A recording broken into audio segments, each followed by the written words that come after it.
Hello everyone, my name is Lowko, and today I want to give you a Zerg versus Protoss build order guide on how to do a Nydus all-in this matchup.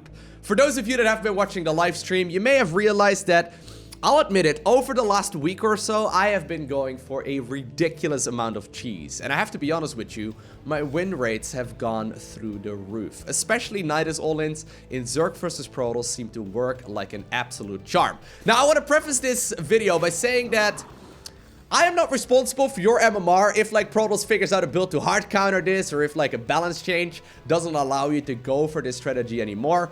I'm not responsible for your MMR, so generally speaking, I do recommend doing a Nydus all-in or any kind of all-in build order. Maybe 1 out of 3 or so games you play in that specific matchup, or maybe on very, very specific maps. As it is right now, it works very well, but Protoss players have started learning how to adjust to this much better. So, first off, I want to show you games that Leenock recently played at IEM Katowice. Leenock, of course, a top-tier Zerg player out there. He's very, very good, and he's been going for this all-in very regularly. Secondly, I want to show you the execution myself in a game that I'll play against probably no one, just to show you exactly how to execute it and how to incorporate it into your own games as well. And then last but not least, by the end of the video, I also want to help out the Protoss players watching this on how you can figure out that this is happening and how you can scout this and respond accordingly. Because what makes this build so very scary is that it hits extremely early. So a couple months ago, we saw a change to the Nydus Worm and a couple of minor changes since then as well that in general just made the structure way cheaper. And because of that, it allows Zerg to hit much sooner with it as well. Now, Leenock, he's an absolute king at making this look like a normal macro game.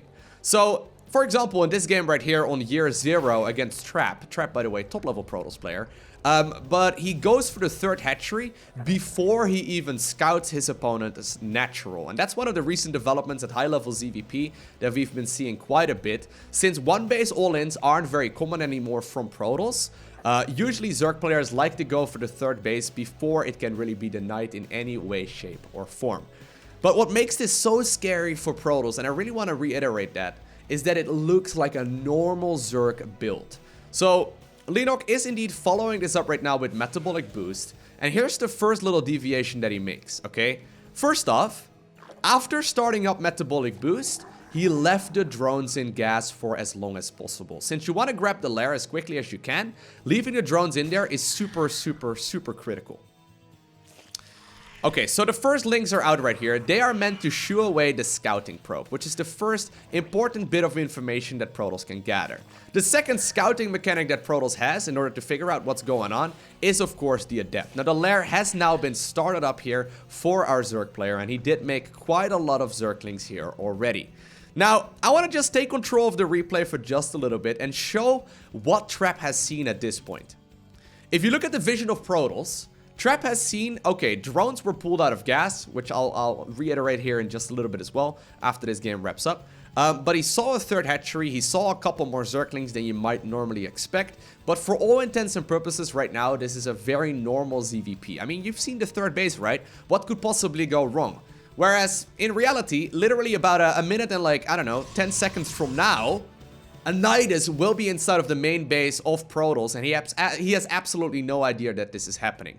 So links are moving across right now, link speed will finish as well, and we will see non-stop unit production right now for our Zerg player. Now, there's no shield battery here at the front, which means that Leenock can actually pressure for just a little while longer. We do see a single Adept right there as well as a Stalker. Usually though, they're going to be quite breakable, and indeed links right now are going to be able to start working right here on those first couple of units. Now, it is just a normal Stargate opener here for Trap.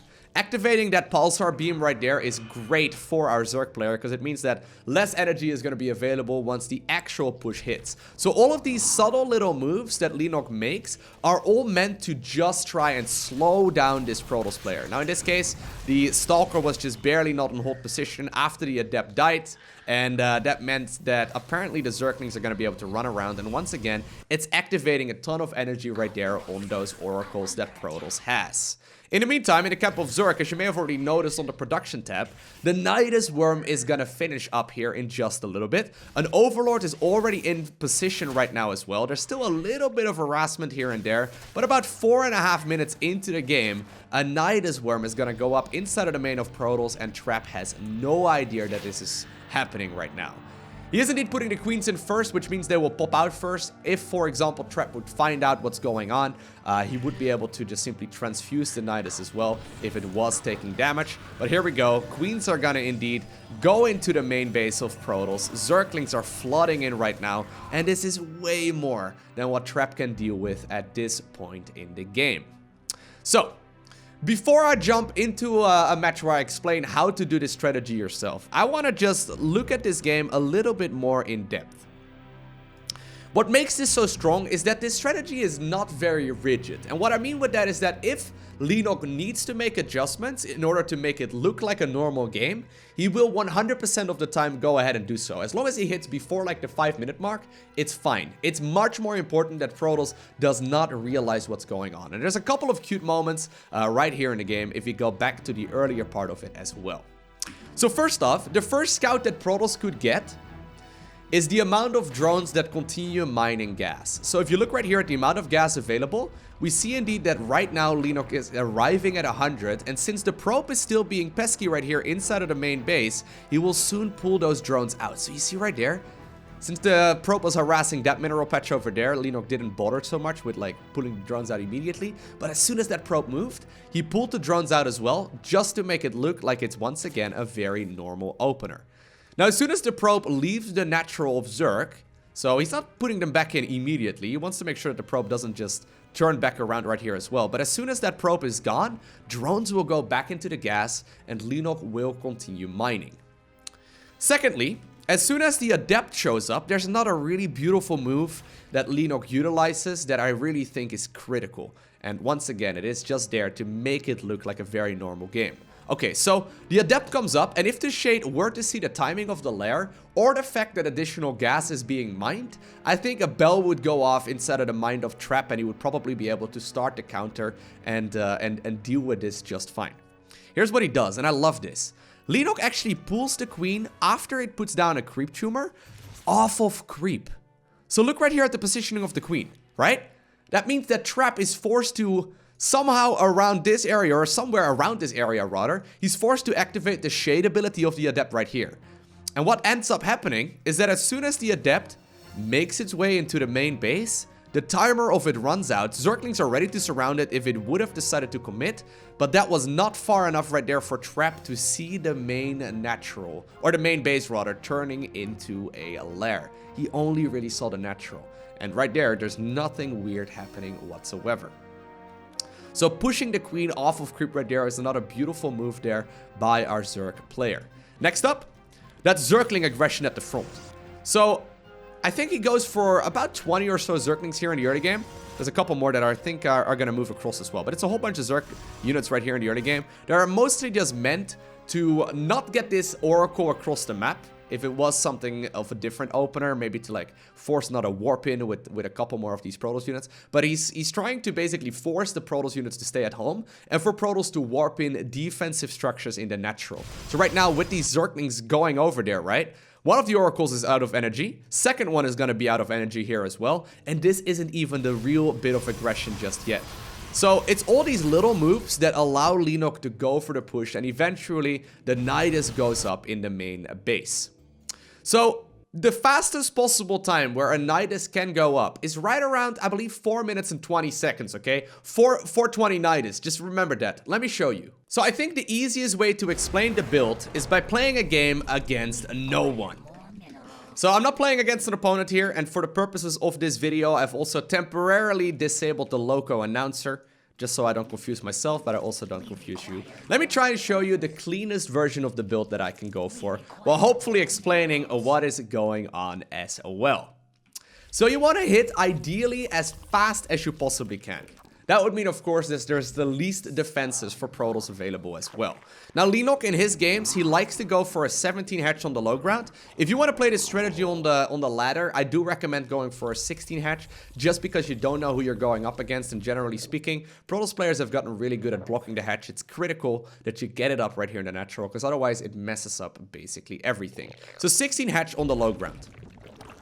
One other thing I like to do here that Leenock doesn't do is hang that first overlord you make inside of the natural for a little bit, just in case there's a cannon rush, and then by the time that the hatchery is about halfway done, which is when I will send it across the map to scout for the location where I want to put up the Nydus Worm. Okay, so after the hatch starts up, I make one more drone, then the next one gets ready to gas, and then that one after that gets ready to become a spawning pool.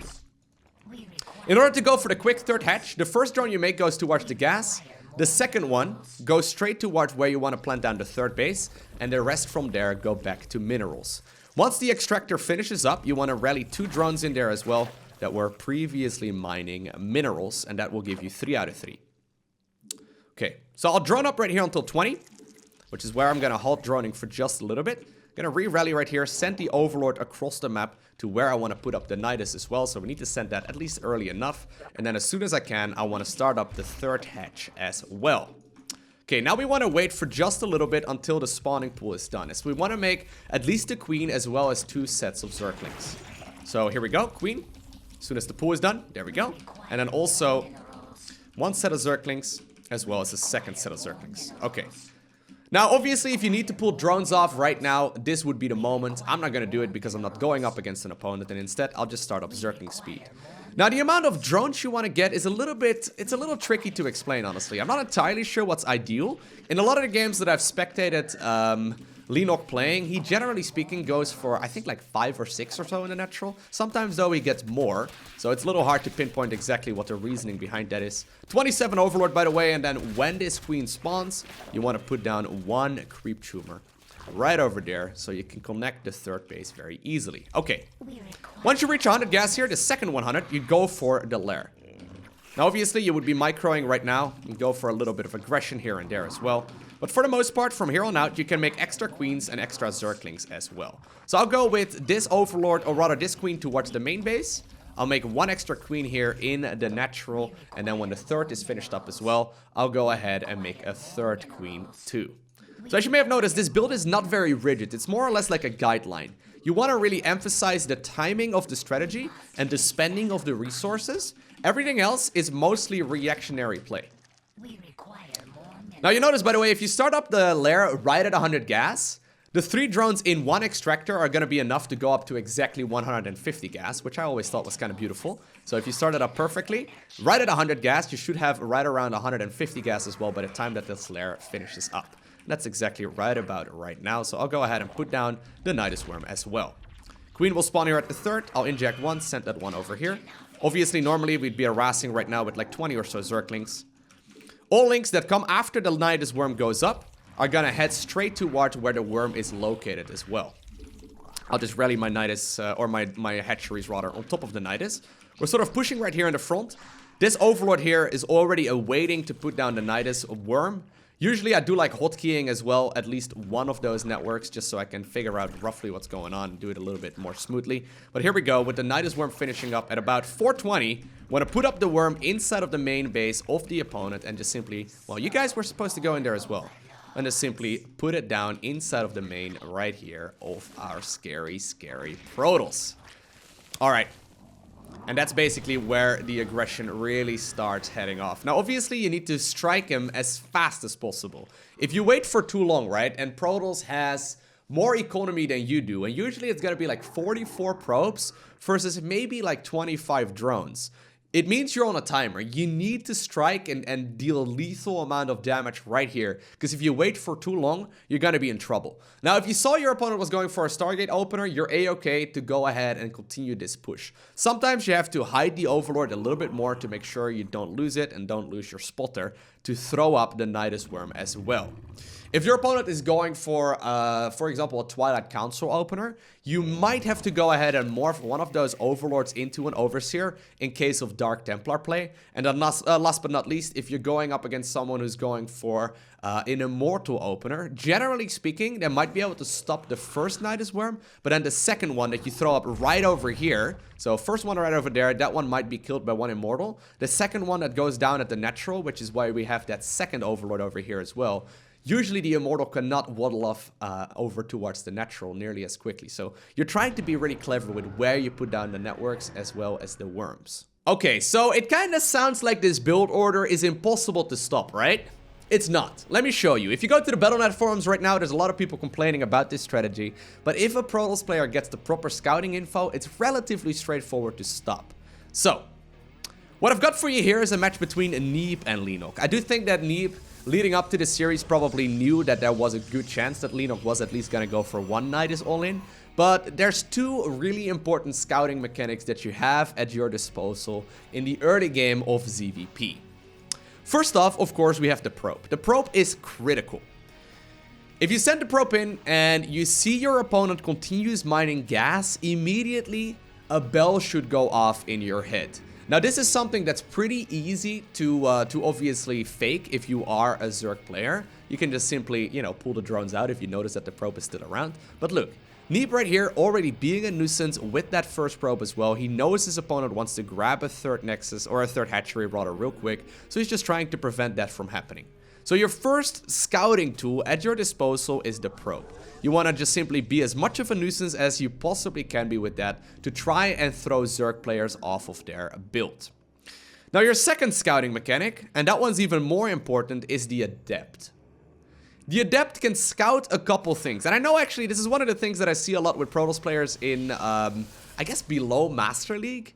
A lot of Protoss players do not go for the Adept. And I don't know why. You can get so much information. So seeing the third base, yes, that's important, okay? Your probe can obviously figure that out. But if you don't send the Adept across, you're gonna be in a world of hurt if you do go up against not even a Nydus all-in, but also, like, for example, quick Roach Ravager all-ins, right? There's a lot of potential for what Zerg players can do in the early game. And while it's not common, right now, I do think that you want to figure out what's going on. So this is a great moment to start working on that scouting. Now, this is almost like a mirrored game, right? As the one that we saw Leenock play against Trap. Queen off creep once again, trying to shoo away. I love this move. It's so beautiful. On this map, you can't get into the main base in time, and Neeb doesn't know what's happening right now. However, he kind of recognizes what might be going on. He recognizes that the chance is there, and he decides to shade in once again. It is really important you get as close to the main base as possible, especially on a map like this. And there we have it. Neeb does indeed see that the lair is coming up really quickly. This immediately should be a very clear example for Protoss players right now watching this, that this could be going on, right? There's obviously still a variety of builds you might have to deal with, but I think Nydus Worm is 100% the standard at this point in time. If you see a Nydus, or if you see rather a lair going up before 3.5 minutes, something's off, okay? Zerg players do not get their lairs before 3.5 minutes, so 3 minutes and 30 seconds, if they can at all avoid it, or if they're going for an all-in. So there we go, the Adept does sacrifice its life, but immediately we do see Neeb coming up right now with the very, very standard follow-up. He goes for the Twilight Council, and then also the Robotics Facility. Now notice, Robo finishes here, and rather than going for an Observer, which is what most Protoss players would do right now, Neeb looks at that and he's like, there's a good chance a Nydus might be coming up. I don't need to get an Observer right now. Instead, I'm gonna go for the Immortal first. So this is a very reactionary play, I guess, for Protoss as well. Another thing that I think that I really like for Protoss players nowadays is that generally speaking, I don't know actually if Neeb does that in this game, but generally speaking, they've gotten way better at assessing the situation and splitting up their army. So right now, for example, Neeb is actually hanging it around this Immortal right around, like, I guess the top of the ramp. And then as soon as he scouts, hey, wait a second, there's a Nydus Worm up inside of my main base, you'll notice the Immortal alone is going to be more than enough to shut it down. Now, Zerglings do manage to get in, but even this one right here, that's already like halfway done.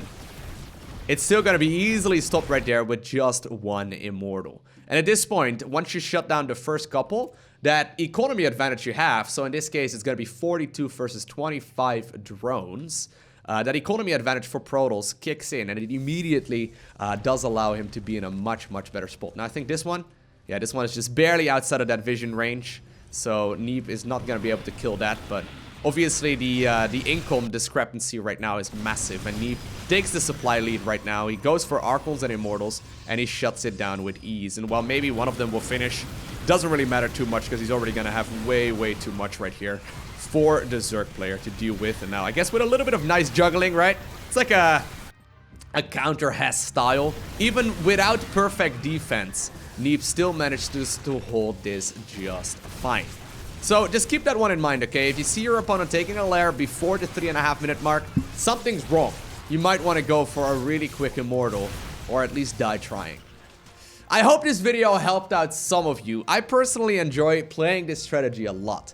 If there's a build that you saw recently that was being played at the highest level and you would like me to dive into that one as well, let me know down below in the comment section of the video. I'm always interested in covering more builds. That includes builds for Terran and Protoss too. If I don't know how it works currently, I am more than happy to figure it out myself as well. So let me know down below in the comment section, because I am more than willing to upload more of these types of videos in the future as well.